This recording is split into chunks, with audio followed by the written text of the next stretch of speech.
Well, I'll start with the second. You know, the size and scale and the magnitude of just the time, like the bandwidth to go to all the events, to communicate with all of you. There's not this many people in the Texas A&M beat, right? So to be able to communicate effectively with your staff, your coaches, there's over 500 employees. So it's really just the size and the scale and the time to do it the right way, because that's what you want to do. Those are the things that I'm just going to have to manage and learn. And luckily, we'll have one child out of the house, or I won't be watching him play on Friday nights. I'll just have Paxton here, and Sonia will be supportive. And then what excites me, honestly, is the place, the people. Like, this is the pinnacle of college athletics.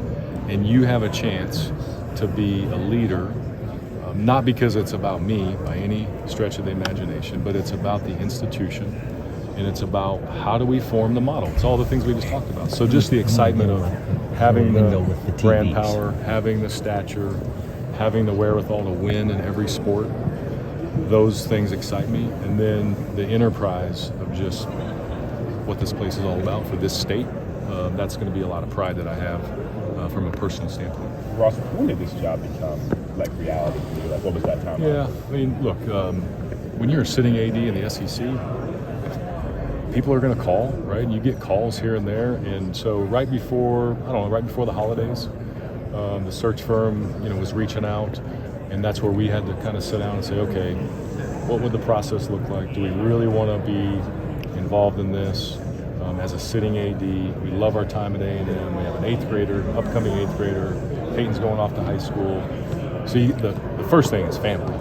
And then played in the Texas Bowl, went to that game, didn't hear a whole lot. And then when President Carter got on the ground, that's when things heated up. We had some meetings Sunday night and Monday, and here we are today. Was it hard to leave knowing you had just hired Mike Elko? The biggest part was that guilt around Coach Elko, and I talked to him on Monday, and he was awesome. That guy is a winner. What I love about Coach is nothing phases him. He's got thick skin, and so he knows the industry. We just plucked him from Duke, so if Ohio State was going to call, he knows that, look, that's something you got to do. So we had a great conversation. So that was the biggest part, but then also just leaving back everybody else that you were part of, the relationships, those kind of things. That's always the right decision's usually the easy part. It's the emotions, the people, the logistics. So it came down to those things that we had to walk through with our family. You seem very high on Ryan Day. Can you reiterate some of your thoughts on Coach Day? I think if you know what high-level football looks like, you know what high-level football looks like. If you can coach, you can coach. One of the guys I've been around for a long time is Jerry Kill. That guy can coach, right? Ryan Day can coach. It doesn't matter what program you're at. Jerry Kill won 10 games at New Mexico State. Okay, Ryan Day wins a lot of games here.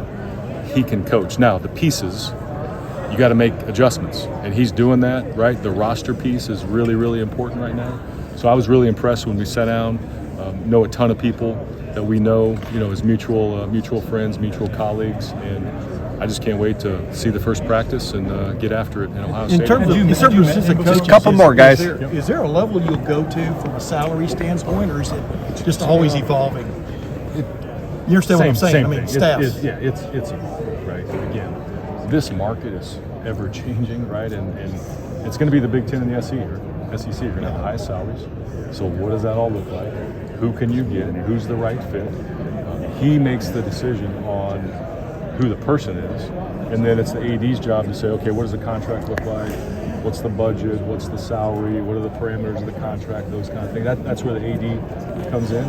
But if it's somebody that we want and somebody that we can get and you can pay for it, then let's give the infrastructure and the resources to the coach, because we want to compete at the highest level. Have you met Chris Holtmann? Chris Holtmann? Yeah, I did. I met him. I talked to him on the phone Tuesday morning, and then talked to him and met him face to face this morning. Impressions?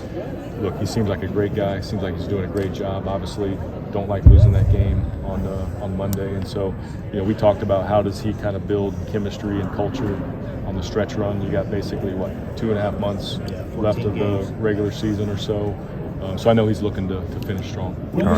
Last question right here. Some of the conversation about maybe the football facility. There's been talk about maybe expanding it, a new one. Just- Did that come up in the It's on the radar. process? It's on the radar. Hey, look, once I get a tour, like I haven't seen it. I don't even know where my office is, right? Let alone the football building. So once I get a tour, like everything I've done, every stop is I do a full tour.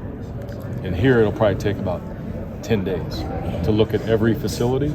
And I want to look at every bathroom, every locker room, every office, every weight room. I want to look at everything so that way I can have a full understanding. So when somebody comes to me and says, hey, we need to change this, I can say, you know what, I saw that. Are you sure?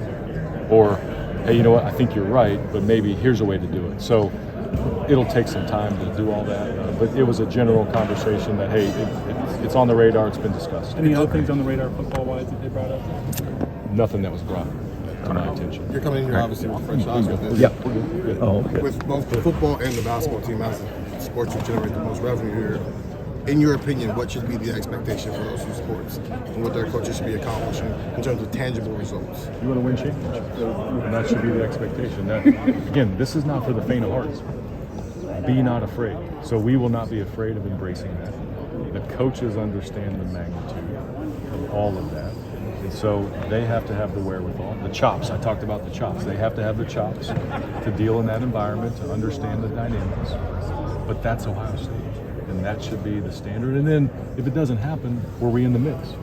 And maybe you got beat by a last second shot or a last second field goal. I mean, think if that field goal goes in against Georgia the year before. What are we talking about then? Right? So things, the margin can be really, really thin at the elite level. And that's, to me, what happens here.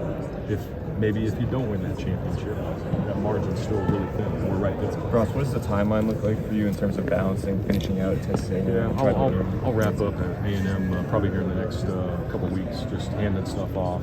I think they're in the process of evaluating, interim leadership, things like that. Like I said, I'll start coming around more after March 1st. Big Ten tournaments, number one hockey team in the country on the women's side, so hopefully they make a great run, and I want to see some games, postseason games with hockey.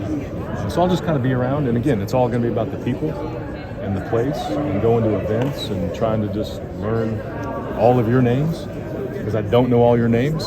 So it'll be about that really starting after March the 1st.